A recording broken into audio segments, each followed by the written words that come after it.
You've come to the right place, traveler.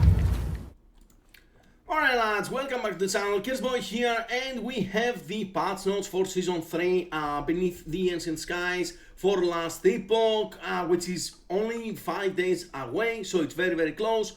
Of course, I want to give you a little bit of a TLDR. These patch notes have been very big as in the previous season, but they're absolutely the best patch notes that I've seen in any major patch in last Epoch so far, since I started playing in 0.9. So yeah, really happy with how the game is progressing right now, and I need to mention here we are getting massive power spikes all across the board on a lot of different things right now in last Epoch. So I expect a lot more builds to be uber viable this season, and for a lot more players for uber to be a realistic goal and not just the top high-end goal for a player with very specific builds, because all of the other ones will never reach that one. Okay, now we get the patch overview video with Jan talking here. It's a very nice cool video that they are putting together every season. I do recommend you to watch it. Link of this of course will be down below in the description for you to check out. Now let's get started with the changes. When it comes to the Monolith, we are getting 3 new woven echoes here related to Rift Beasts and the Primal Hunt mechanic that it's coming this season. One important one and really cool here is this woven echo that has Rift Beast champions in them, and you can get primordial champion affix items from them, right? This is actually very cool. I've already done a build this season with the weapon meteor champion affix that makes your bleeds into ignite chance, and it also gives you a massive fire damage over time increase. So at tier 8 that would be around 400 plus increase fire damage over time on a sealed affix. Of course, you can get that on wands, you can get it on daggers, you can get it on axes, so you can have other things on top of it, and it's a very strong weapon for some ignite builds, especially on Sentinel, and it's gonna be a lot easier to farm. Now, it's gonna be a little easier to farm not only because of this, but also because of the Glyph of Envy rework. Excuse me. So Glyph of Envy is changing. It's not going to provide the stability anymore, but it will change the subtype of the item we are crafting upon with this glyph now. It's not going to change all the affixes and stuff like that, but it will only change the subtype, the base. So if you get it on a bad base of a weapon, you know, a champion tier 8 affixes we are talking about, you can actually fish for a good base. This is going to be very strong for nemesis items, where you get some crazy exalted items with tier 6, tier 7 sealed affixes, and you can never use them because they are on a very bad base, right? So you can fish for good bases with this one right now. Another interesting woven echo here to mention is this one right here, Nesting Grove, which makes the surrounding echoes having Rift Beast encounters. That's pretty important because you don't get Rift Beasts to spawn on echoes that have cemeteries. They're not very common, but they're there, and echoes that spawn tombs. So you will only have either a tomb or a Rift Beast on your a rift on your echoes. Very important. So this will actually make us able to force some extra Rift Beasts for our farming purposes. Now, we do get Temporal Keystone here, which is a new item that drops from Harbingers and from other sources like the big green loot lizards. So basically kind of like Glyph of Envy, but this is considered a key. It has the previous functionality of the Glyph of Envy. It grants 150 to 210 stability to your timeline. So we don't lose this functionality, thank God, because this is actually very important for farming. I absolutely love that we can do that and just spam bosses one after another. Now, we are getting 6 new Monolith Echo Zones as well from Chapter 10, as expected. Expect those some of those at least to be exceptionally beautiful. They've done an amazing job on the visuals when it comes to those areas, so make sure that you explore them and enjoy them as much as possible. We have another change here when it comes to the Monolith of Fate. We are getting higher levels on the normal monoliths. You can see here Fall of the Outcast is getting 62 from 58, etc, etc, etc, right? And an important note here that I want to mention about our progression. So the first Harbinger will be spawning on the first level 90 timeline right now for the Forgotten Rites. This is what actually unlocks Forgotten Rites for us at the function, and what gives us our first rank, right? But instead of the last of the top 3 level 90 timelines. Now, will that also unlock our empowered monoliths? I'm guessing so, but it is not confirmed here. But this would mean that, you know, you just go on the top of your monolith, you clear one of the level 90 timelines, and then you can start empowered monoliths straight away, which is very nice. It's gonna be a little bit faster progression, and yeah, it's just very cool. Let's get into the rest of the balance up changes. Alright, into the balance changes. So, Sentinel is receiving some fair nerfs. So, in the Void Knight, we're getting Void Well to have 4-second cooldown instead of 3. Anomaly, Mark of Rot is getting a Void damage taken reduction here from 50% to 30%, very fair. Eraser Strike, 20% less damage on sudden continuity. It's the node that gives it no cooldown. Javelin on the battle standard gets grants 30%, 300% more hit damage instead of generic, so no more DOT damage for a massive boost from this one. As expected, the Javelin Time Rot build is getting heavily nerfed. Now, other than that, not a lot of changes on that one, so it might still be fairly strong, right? Judgment is receiving the brunt of the changes and nerfs when it comes to Sentinel, and we are getting 15 mana cost from 40 in Nerfs Inquisition and 50% less healing from Con Ground. So this is a massive penalty into your recovery. And also Cleansing Line now has 3 times per 10 seconds trigger rate, which is pretty bad, honestly, so you're not gonna be able to cleanse your elements as efficient. Smite also will only cleanse you on direct cast now through Panakia. They're not increasing the percent chance as well. So yeah, fairly bad nerf here, I would say. Kind of unnecessary. It has some implications on some builds, but it's not the end of the world. Symbols of Hope, a little bit less healing effectiveness when it comes to a couple of nodes, but very fair things. Now, when it comes to Rogue, Blade Dancer receives a couple of buffs in their passive tree. Nothing too amazing, but very nice small buffs into the passive tree that could help those that still want to play Blade Dancer and build around it. When it comes to the rogue skills though, we have some pretty significant nerfs, generally speaking, and a lot of things that they have stacks or trigger rates, procs and stuff like that. They are getting capped, just like something that they're doing in Last Epoch for a lot of things for some time now. So yeah, Aerial Assault is getting that. Dust Strike is actually getting a couple of nice buffs here. Dive Bomb is getting mainly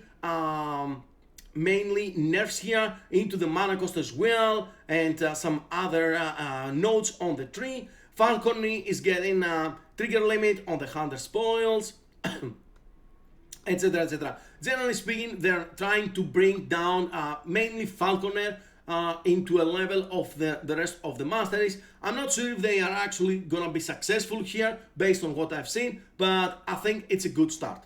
Now, let's get into the Acolyte, which is the big thing this season with the Lich and Necro rework. Now, when it comes to the Acolyte passives, we are getting some really nice things, notably 5% missing health gained as word per point. With this node, it's a 5-pointer, so it's a very nice added bonus for low life builds on all Acolyte builds, right? It's on the main tree. And for the first time ever, we are actually getting a threshold bonus on a main class passive tree. So I expect to see more in the future. Now, of course, this is not something amazing here. It's 1% damage for the Revenant per combined minion skill. It's a lot of more damage multiplier, but on the other hand, it's Revenant. It doesn't have a skill tree, so kind of irrelevant in general. A lot of bleed support is coming, and generally speaking, for the elites in particular on the passive tree, and this could benefit Warlock as well, right?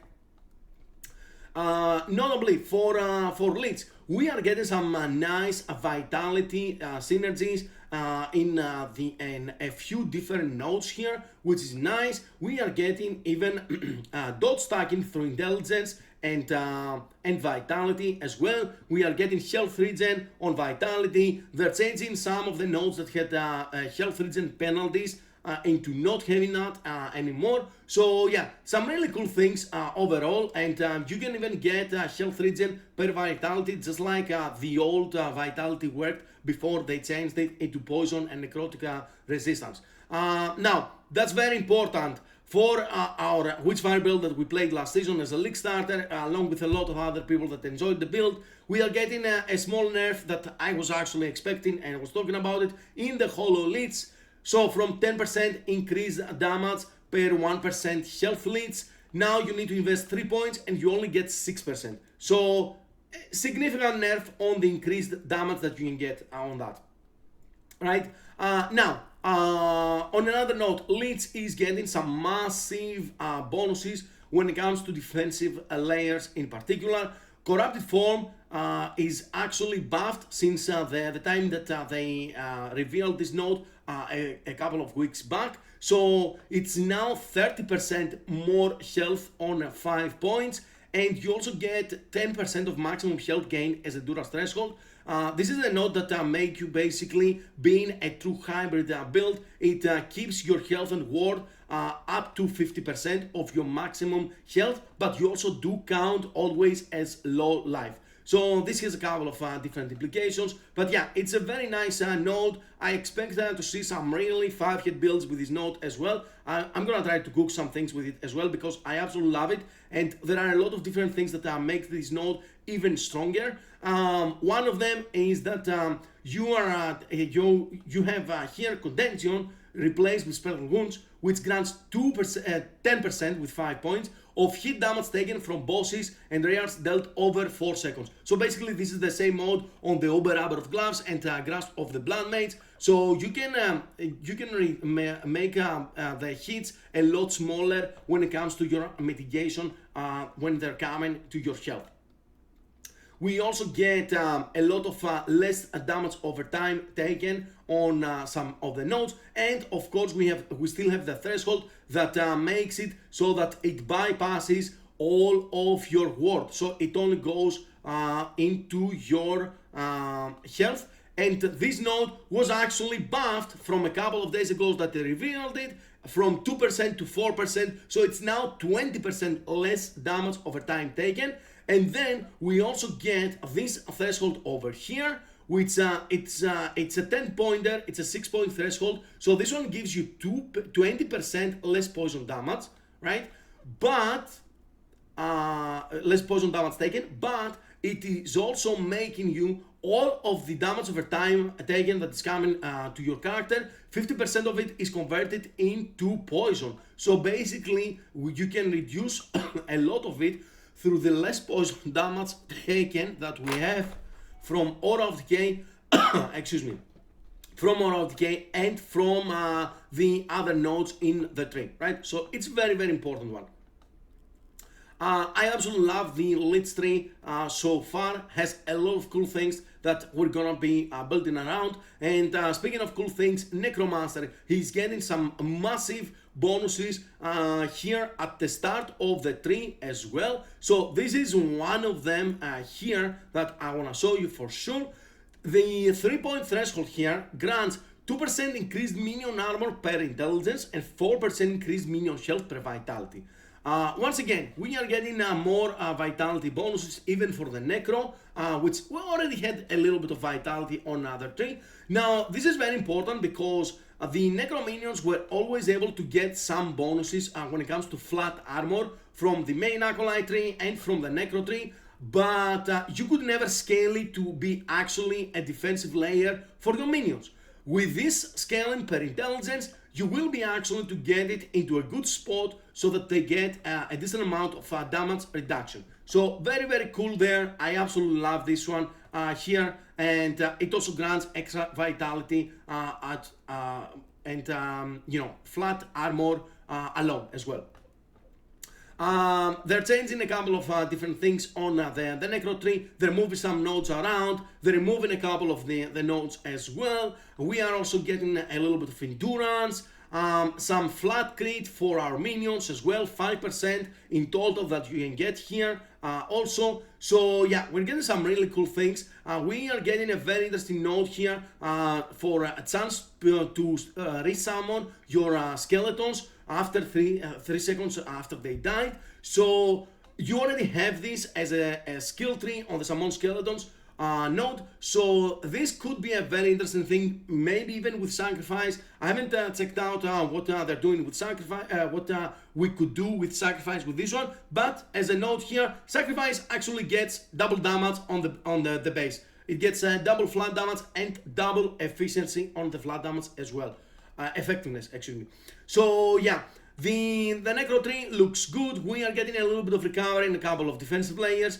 Now, I did expect a little bit better when it comes to the recovery. We did not get anything amazing there, but generally speaking, they're smoothing out a lot of the bad passives that you needed a lot of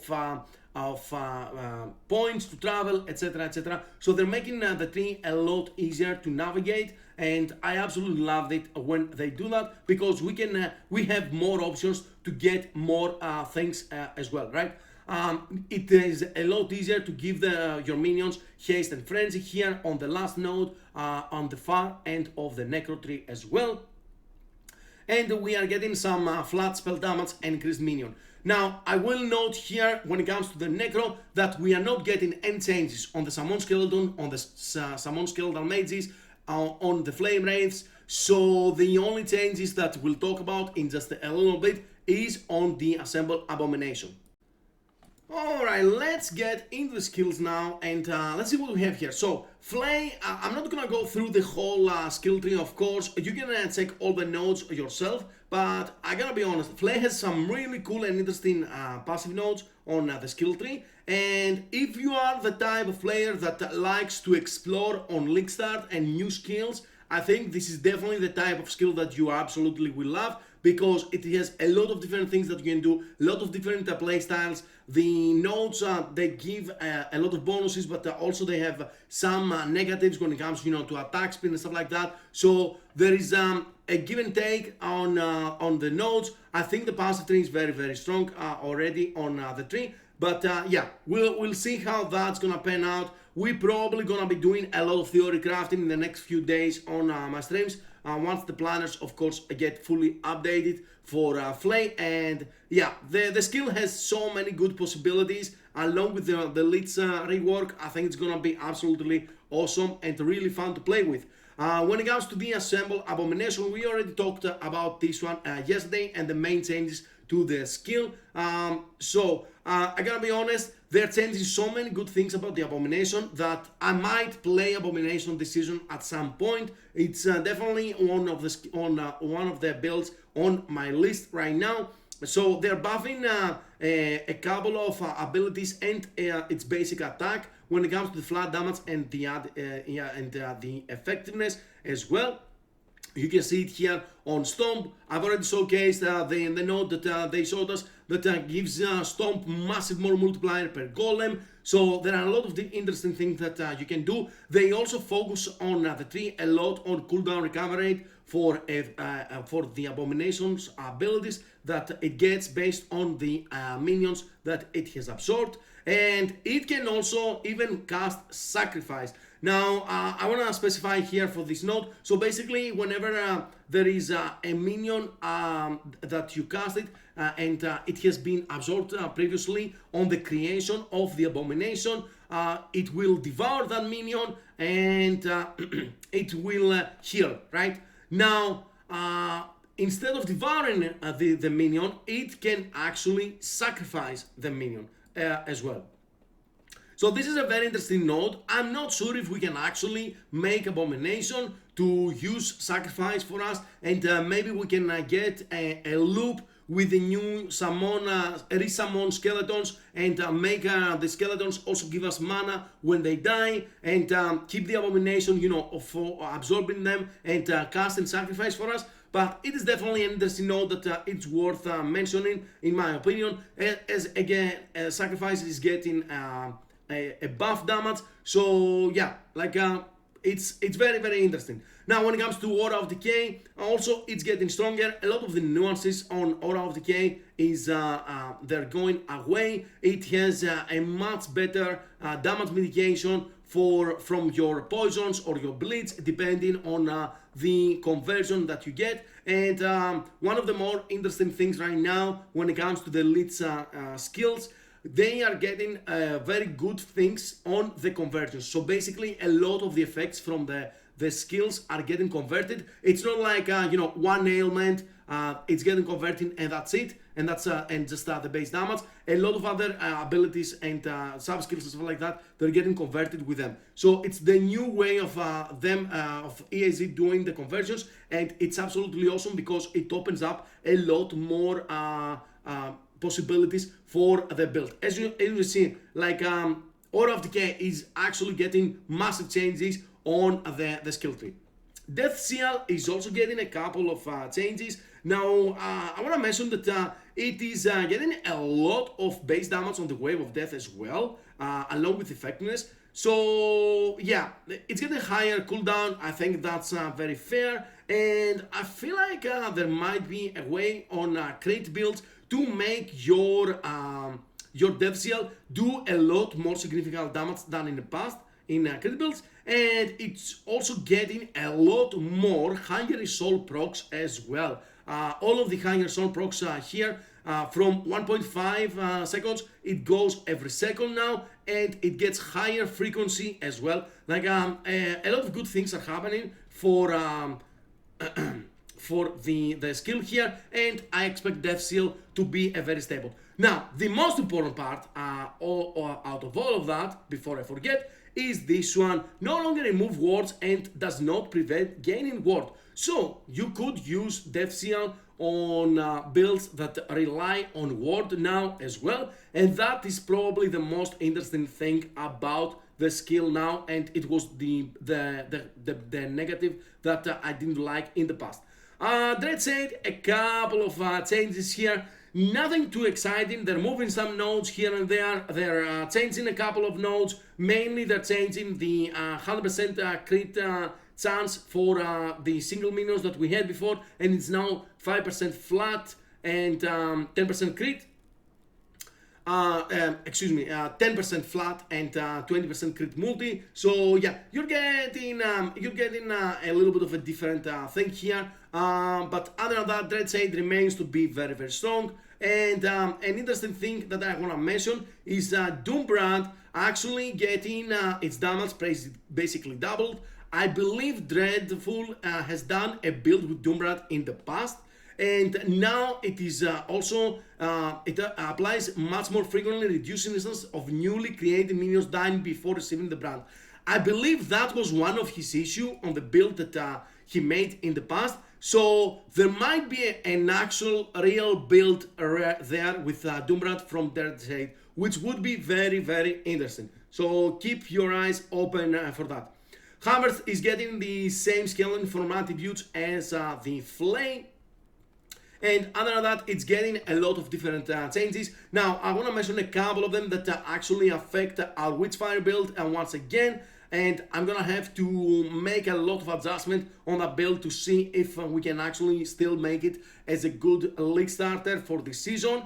Yeah, we are actually losing the 20% more movement speed out of crits from Harvest. Now it gives you haste, but as a Warlock you don't care about that because you have haste already. The most important part is that they're removing the Spirit Shards and they're not mana generators anymore. They're just a chance to summon volatile zombies. Now, this could have some other implications with volatile zombies for other builds, but this is a massive issue on our mana sustain on Witchfire that I'm gonna have to solve if I'm gonna make it as a League Starter build for you guys in the next few days. Mirror Shards, basically no change into Mirror Shards. That was a little bit disappointing. When it comes to the Reperform, they're fixing a couple of things on the conversions as I would like them to do. Reblood is getting pretty much a full rework here. It's basically now a line that hits all of the enemies that it's crossing, and you're getting a lot of Hour Bloods from each enemy. So yeah, we're getting some really good things on the Reblood as well. This should make leveling up Acolyte on a League Starter scenario a lot better and a lot smoother in the first few levels as well, which I absolutely love it, because the first few levels you don't really have a good skill other than summon skeletons and Reblood. Other than that, a lot of good things are coming from the skill. Sacrifice, as I said, double the damage here, and more damage multiplier, very cool. And we have a couple of changes to the sub skills, just as a description change, so it's more clear for players what's happening there. The last one is the Blood Tether. This is coming as an extra thing on bleed on the leads from the flame and a couple of other sources, and it deals 1% more damage per bleed on the target.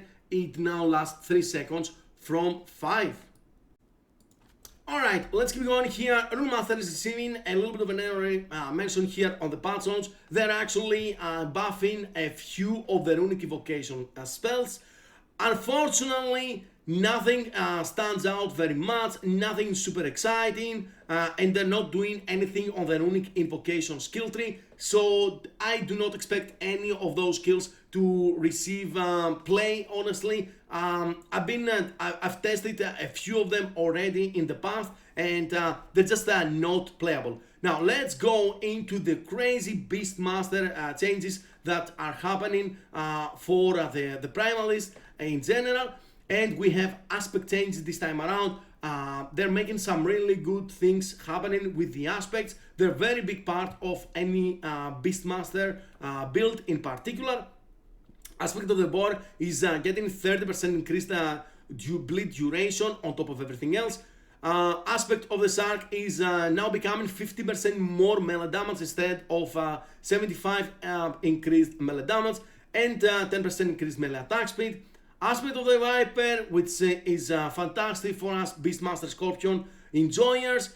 100% chance to poison or hit, which already exists, and 20% more damage over time instead of 100% increased damage over time.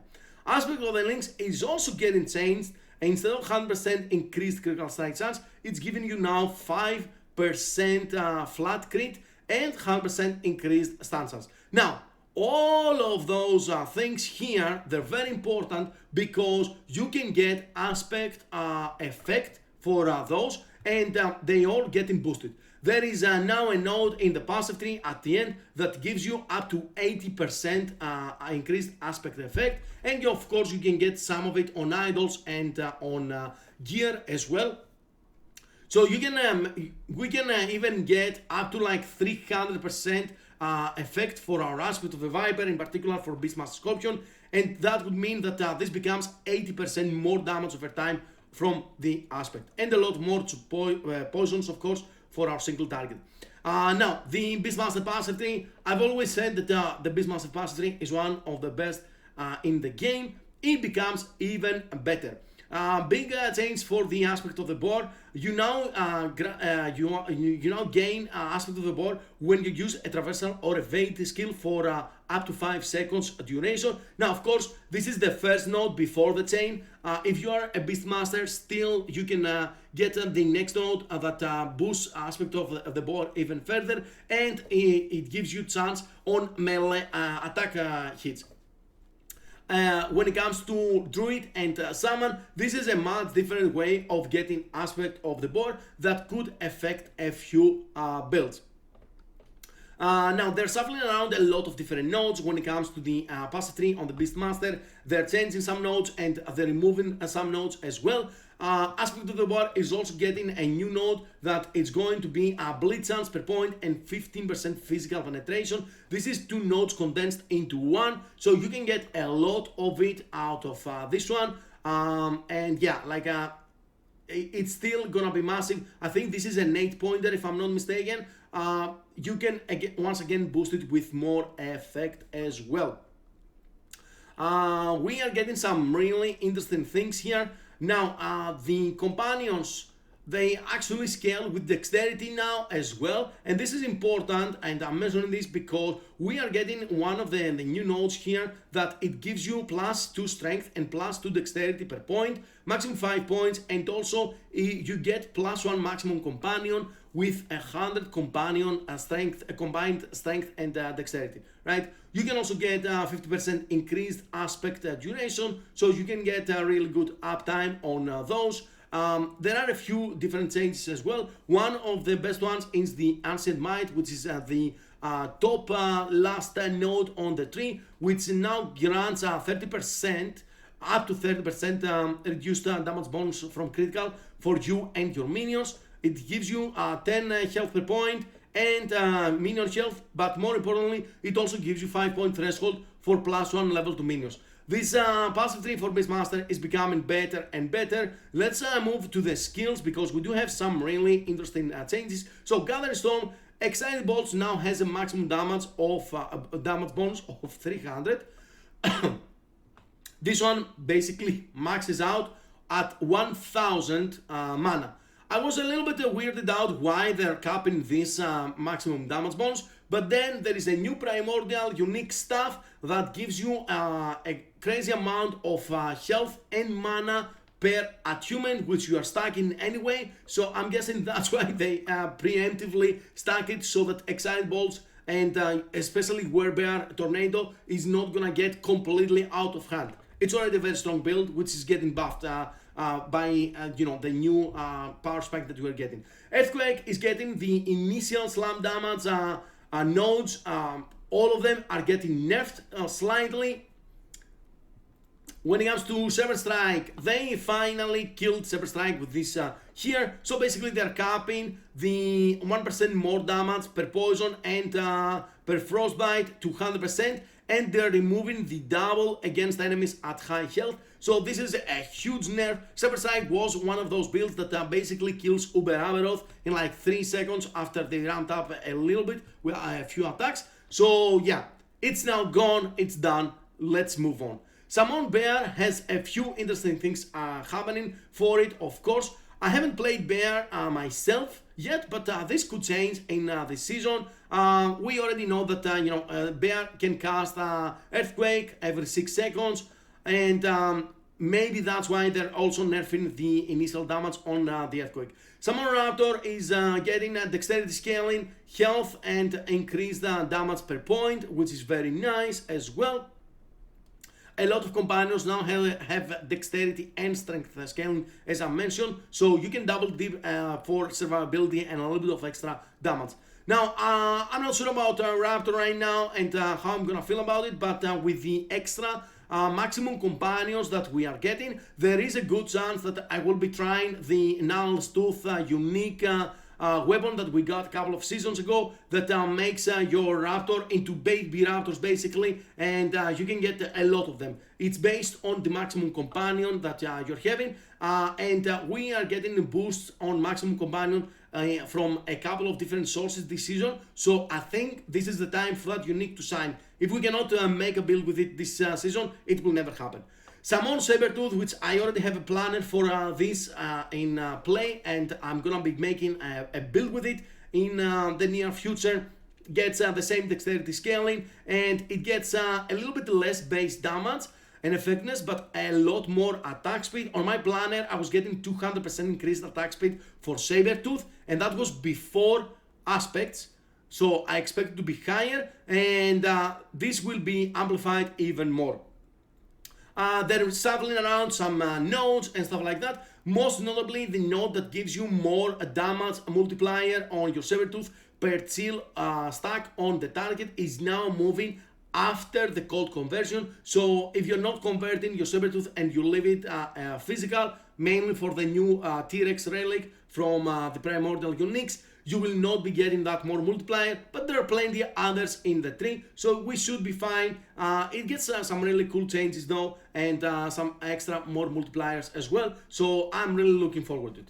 Let's move to our boy Scorpion here. Again, dexterity scaling, so a little bit more damage and a little bit more health, which is always very, very nice. Now, they are doing some changes into the conversions when it comes to the cold and lightning conversion. There is a massive more damage multiplier right here, somewhere here, yeah. No, this is the Shock Nova. Oh, right here. On with Storm Bolts and getting stacks, and then you deal 20% more damage per stack with the Shock Nova, so this can be up to 400%. I am not sure if those conversions are gonna be good, but I can tell you that with this node over here, the Deeper Puddle, it's becoming from a 4-point node into 1 point, and now the poison pools last for 4 seconds.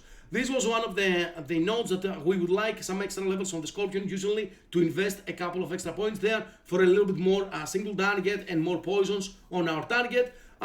This one becomes instantly now, so very, very nice change indeed. Nothing changes for the basic Scorpion build. Pretty much the tree will be exactly the same, but the conversions are getting a lot of love, and we will see if we can get some good things going with the conversions after we get some theory crafting done.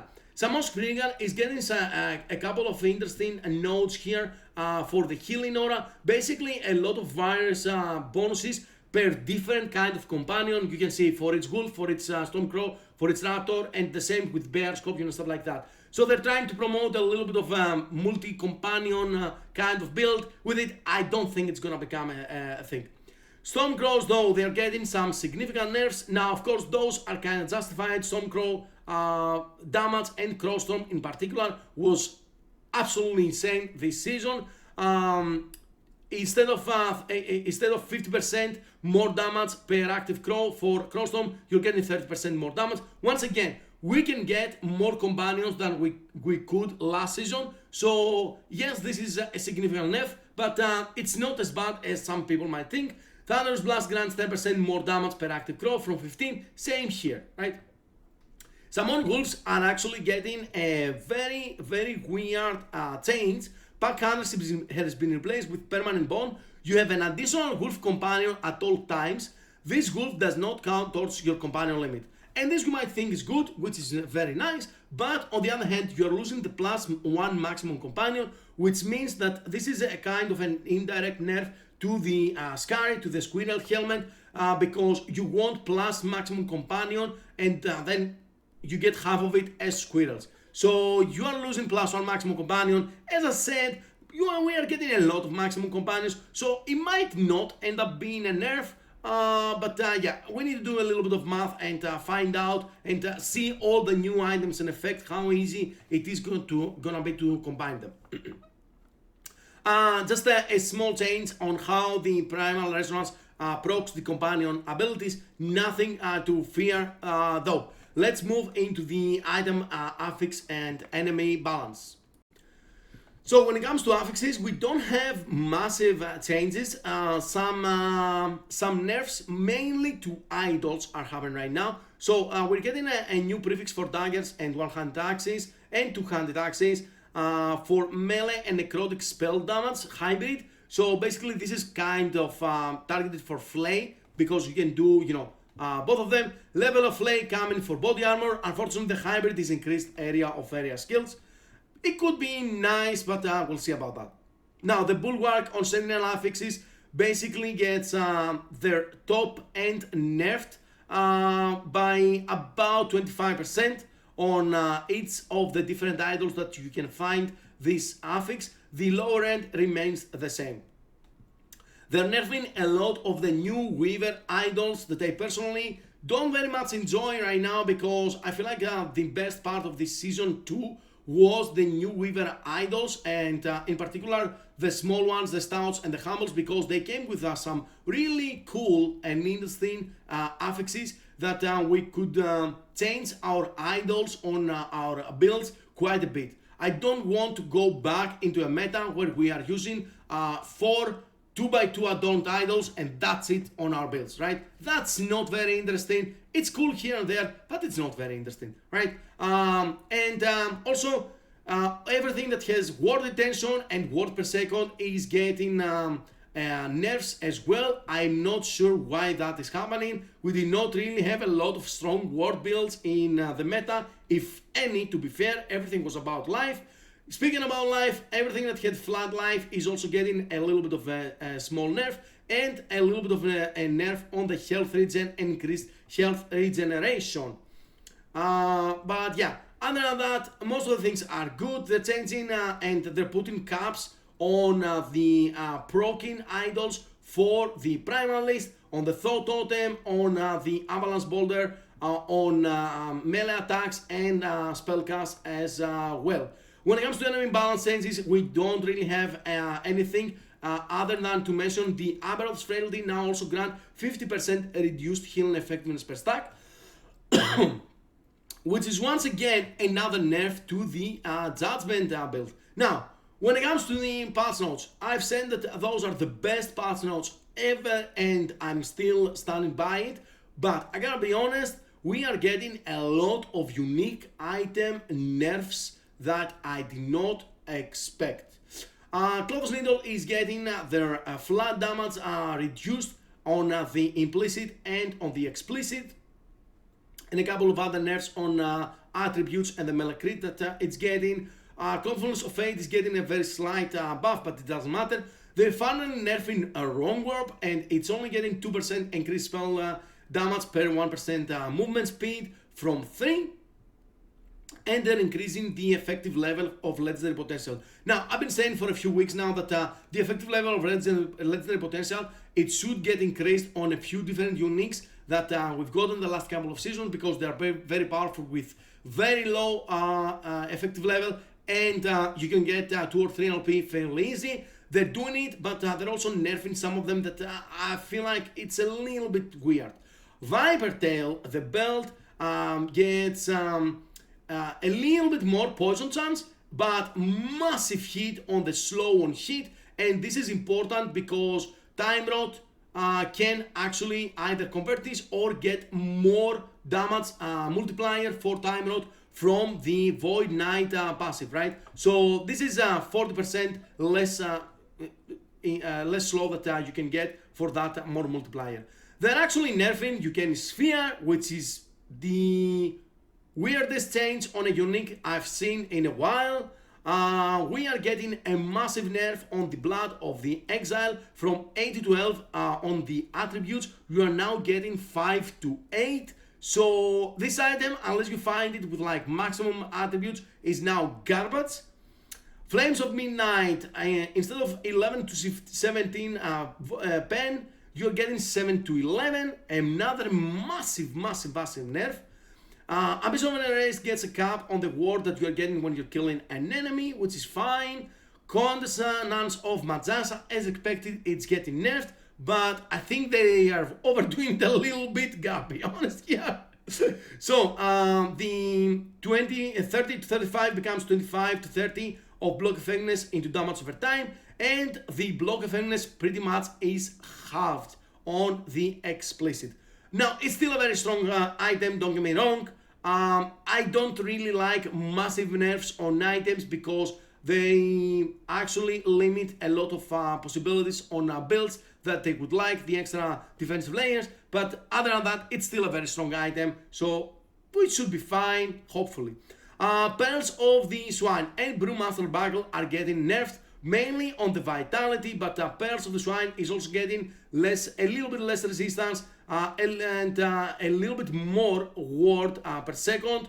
I'm not really particularly care about this part. I care about the generic stats because Pearl of the Swine was very nice for generic stats with the vitality, all attributes and all resistances, and this is now getting slashed a little bit. And when it comes to Void Knight specifically for builds that are scaling vitality, this is definitely a little bit of a hit there. Orion's Descent is getting 4 to 20 intelligence from 4 to 25 and a little bit higher LP. I think this is a fair nerf for sure though. Sisters of Atropos is getting less melee damage and less attack speed now. They're nerfing Transcriber's Graver as well into the elemental penetration, which is the most important part of the item. Another massive nerf to Vessel of Strife for some reason. I don't know about you guys. I've seen a lot of builds this season. I played over 15 builds myself. I've never used Vessel of Strife this season, and I haven't seen any builds that actually do it, apart from a couple with Stormcrows, but that's also because snapshotting existed. Without snapshotting existing, this was not happening anyway for the most part, and it's getting another nerf. It's becoming 30% of health regen applying to word. And we get less word attention as well from idols and stuff like that. So it's basically a garbage item in my eyes. You can never do Vessel of Strife. It's not worth the investment anymore, honestly. You just better off going full life and scaling your life into a much higher EHP pool than you would ever do with Vessel of Strife. That's pretty much the gist. Black Blade of Chaos is getting a massive nerf on the Time Rod Suns. So another very high nerf on the Time Rod builds. Here it's not just about the Time Rod Suns, about the application of Time Rod, but this is also more damage multiplier for Time Rod through the VK passive that you are losing a lot of it here.